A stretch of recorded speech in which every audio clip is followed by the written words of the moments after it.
What's up, Infected? Welcome to the Quarantine. So I'm super excited to unbox this one. This is Fallen Land, a post-apocalyptic board game. Now, this was sent to me to review. I unfortunately was not part of the Kickstarter crowd. I didn't have the money. I had a bunch of things come up at the time. But I was able to get a copy to review. So this is going to be an unboxing, and you can expect a review soon. So let's, looks like in shipping some of the plastic is already ripped off. But let's dive right into it. I am a sucker for sci-fi, as everybody knows. But I also am a big sucker for post-apocalyptic themes. Fallout, I love Fallout, I love Mad Max. Those are the two biggest post-apocalyptic things that come to mind. I've ran several role-playing games that are post-apocalyptic themed, whole nine yards. Now, I also have some delicious adult beverage, so if I'm stumbling over my words, there's that. So this rule book is very thick, which could be great and could be an intimidating thing. So the artwork in it is pretty cool. I like it quite a bit. And with a big, thick rulebook, you encounter two things. Either it's just daunting to read, which it doesn't look like it is, or it has all kinds of information, so you shouldn't have any questions whatsoever. And I'm hoping it's the latter, and it looks like the latter. It doesn't look daunting to read. Looks like it should be reasonably straightforward. So we'll put that over there. And then you have your faction boards. So you got, let's see, I'm trying to read under the Sigma Corporation right here. And the card stock on these are pretty thick. They also have, looks like, a linen finish on them as well, which is always welcome. Then we have the Sons of Neptune. Looks like probably an old jail is where they're holding up in. The Brotherhood, not of steel. The Highwaymen, neat. The Regulators, yep. The New Federalists, yep. Trying to read these upside down, a little more difficult than one might think. Also with adult beverages in mind. The Swamp Runners, the Syndicate, the Enclave of Terra, fancy, and the Coalition of the Black Angel. Neat. So there's that. And then you have the first player sheet, which I'm guessing is, and this is cardstock too, so that's nice.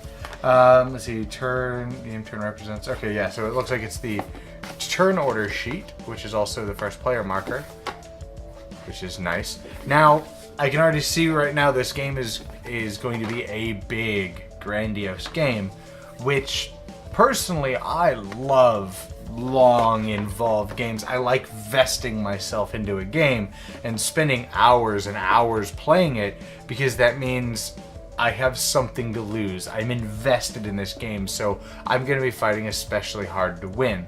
I know winning's not everything, but that's what losers say. So we got cardboard here. Looks pretty solid. Looks about average. It's very solid, very thick, very dense, which is nice. So let's see, machinist shop. So yeah, looks like you have one building here, and then you have an upgraded side on the other side. And then, so we got that stuff. More tokens, always good. Looks like, I'm guessing, different factions. Now, I've been interested in this game since I saw the Kickstarter, and I was actually very disappointed that I wasn't able to back it. So if the designer's watching, I'd like to thank you very much for allowing me to review this. Biohazard and nuclear signs, neat. And then looks like bullets, what is that? Cans of food, medical, fuel, and shields. Fancy. So we got, yeah, 3, 5s, nice. And these are also same thickness. They're They're not the thickest ever. They're no Kumani or not thickness for their cardboard, but they're very dense. They don't have a lot of movement, which is nice. And they're thick enough, so that's always good. They don't feel too thin, which is usually a lot of the time a big problem. So you got more tokens here. Fancy. Ooh, and I'm gonna throw it, apparently. We will... Oh man, I forgot there's a lot of cards in this game. Alright, so we got the faction indicators here, which are really nice. I really like these. What I'll do is I will actually set them up this way and show them all off at once. So, is there something under that? Nope. Okay. So, you have all of the... or I'm going to let them slide all over the place. That works too. Alright, so you have all the different faction markers, which are really nice. I think this one's not straight, yeah. Which are really, really nice. They have your faction's logo in it. I may wind up painting these if I have the time, but I know I say that a lot, and I'm behind by probably close to, I don't know, a rough guesstimate, which is probably very low, but I'm pretty confident I'm behind by like 2,000 minis. So, half the time I'm talking out of my butt when I say I'm going to get around to painting things, because, let's face it, I probably never will. The game uses D10s, which I've got to say I adore, because I find D10s very, very aesthetically pleasing. They feel good in your hand. They roll really nice. I love D10s. It's my favorite die to roll. So I'm guessing these. I don't know why they're different colors. Maybe different factions roll different ones. Not sure. And then 4d6. Never go wrong with some d6s. You got lots and lots of plastic baggies. I'm not going to open them. You've seen plastic baggies. It's in a plastic baggie. So those are always welcome. I have my, if I can find it, I'm not really sure what it is. I think it's over on the table. I have a bag of bags. Some of you may have seen my bag. It's a bag o' bags. It is literally just a giant bag full of tons of baggies. So, all right. So we have a ridiculous amount of cards here. So those will stay just like that for a second. We'll look under the box. Nothing. So there's that. Toss this over here, and gonna try to ponder for a second how we are going to approach 7 million cards. So we got all of these. We'll look at the backs, I'm guessing, of all the cards. And I guess we will just dive right into it. So let's grab the planes. And I'll do what I've been doing recently. Rather than go through and see each and every little piece of art, we will quickly go through them, and if I see any that catches my eye, I will stop. So let's zoom the camera in just a tad here, and so that way we can get a better shot of the artwork. So we got planes. So yeah, just lots of text, which this is, you're building a story throughout the game as well, if I remember right. So that's what these are. You're reading the text on it, seeing what happens, maybe having to test things, maybe having to make decisions, which, again, I absolutely love.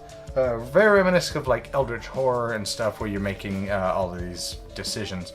Ooh, I don't know if this, I'm gonna leave these how they are, because I don't know if these have to be in this order, because if you see they're staggered between spoils and planes. So it looks like that's what all of these are. So rather than mix anything up, I'm just going to leave them just like this. So we got different like art book. We got a, let's see, a melee weapon sword. So that's neat. You got all your different gear, and then more of those things that we saw. More gear. More gear. More gear. I should probably put this to where you guys can see it. My brain does not process very well with how a camera is supposed to work. Alpha Centauri armor? Neat. So I'm guessing these are like if you explore planes or something. And we'll look at the board in a moment. I probably should have looked at the board first before we dug into the cards, and I think that's what I meant to do, but where I put all of the pieces like this, which actually, maybe you could see, well, nah. I'm pretty sure they showed up all right on the camera. Where I did that, I think my brain processed that we already looked at the board. So I got off of work not too long ago, so that combined with adult beverages is always fun. So we got more missions here. Okay, yeah, I think that's just the way they were printed, cut, and put in here, because they're just I can't imagine. Yeah, so you have mountain regions, more plain regions, missions. Yep.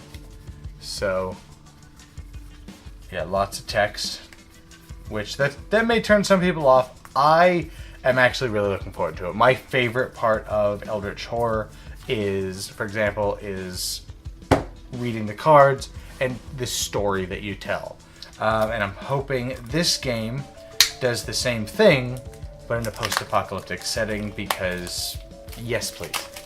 So here goes of this. We have, looks like nothing but spoils.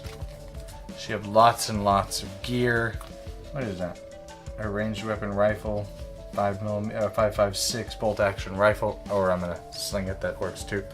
7.62 assault rifle. You know, I kind of like the fact that, you know, they're not actually naming the weapon like what it actually is. They're just, it's a bolt action rifle that shoots this type of round because it's post-apocalyptic. So an American iron custom choppers. Neat. So yeah, let's go through this. 9mm pistol. Yeah, I actually really like that because it fits with the whole everything is lost kind of theme. So that's neat. We got more C5 classic 45 pistols. So I guess if you got a gang with you, neat.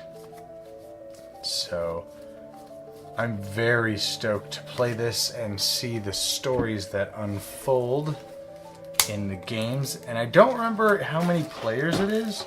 I'm wanting to say it is, yeah, 2 to 5. And aha, there we go. I was to say, I apparently am going to get my butt kicked by my arch nemesis again. Alright, so we got characters. Characters and spoils. Lots of characters, lots of spoils. It's always good. Let's see, so you got different characters here. So let's just whiz through these here. I saw a nurse, there we go. Saw a redhead, sorry, distracted. Alright, and we have 2 more stacks of cards to go, and then we'll look at the board, and that will be, okay, gotta bring in the big toys. Cards are my worst enemy. Alright, so let's put that over there. And yes, so what is this? This is party exploits phase. Yeah, so it looks like it's another turn order. Quick reference thing here, so nice. So I'll just toss that up to the side. And you got city, red, actions, another player card, more cities, more actions, more cities, more actions, more cities, more actions. Okay, so different, let's see, out of ammo, you got, what is this? Another action. Alright, and text on the city red. Yep, so I guess what happens when you enter that city location, so that's neat. And yeah, from what I remember and from what I understand of the game is you're basically building a post-apocalyptic civilization, basically. And you're trying to get reputation for your city and all that jazz, and that's pretty much what the game is about. Trying to rebuild in the apocalypse. So we have lots and, oh my god, lots of actions. So let's put these in such a way that you can see them. So lots and lots of actions. I cannot imagine this game playing the same way more than once with how many cards and how many things that can go on. Alright, let's zoom the camera back out, or maybe I'll zoom it in, I don't know. You don't know me. I'm my own man. Alright, so let's look at the board a little bit here. Slide that over there. And it is a map of Freedom Town. So, yeah, you have your down here. Everybody begins. Or you can't see. Everybody begins down here, and then you have, if I'm not mistaken, it is your reputation and then something else. I don't remember exactly what they are, but yeah, that is Fallen Land, a post-apocalyptic board game. Very excited for this one. Definitely expect a review for this in the near future. Hopefully near is the key word there. Anyways, I hope you guys enjoyed this unboxing. I'll see you guys next time in the quarantine.